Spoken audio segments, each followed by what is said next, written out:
सावन के बहार हो, कांवर लेके चले के बाबा दरबार हो।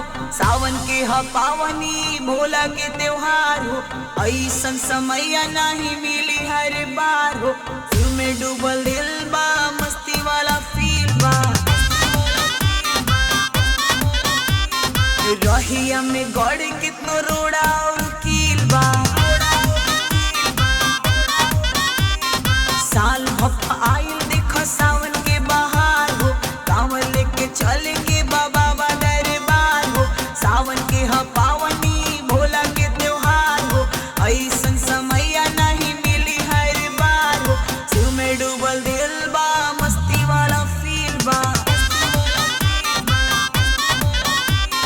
रहिया में गड़ कितनो रोड़ा और कील बा।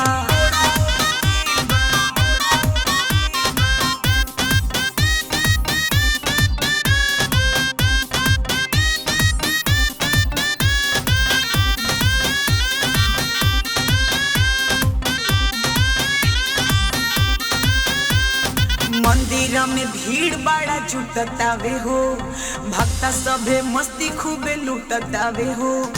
दर्द होता पौआ बारा दास नइखे होत, बोल बम बोलत रह मिलत रही जोश। शिव में डूबल दिल बा, मस्ती वाला फील बा,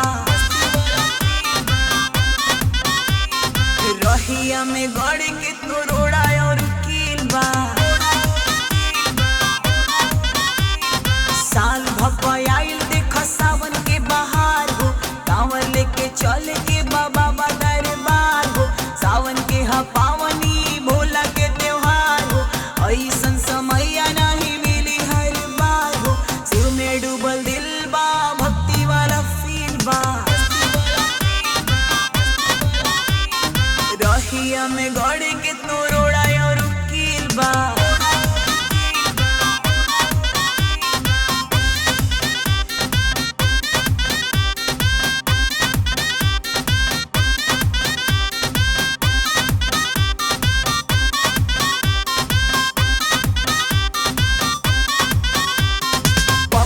बिहारी संगे नीतू कश्यप, बोल बम बोलत रह छोड़ा गपसप। भोला के ही कृपा से मिटेला कलेश, जाने लाई बतिया देश विदेश।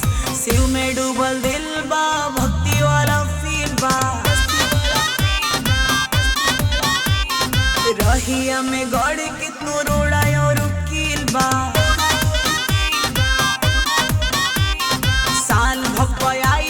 सावन के बहार हो, कांवर लेके चले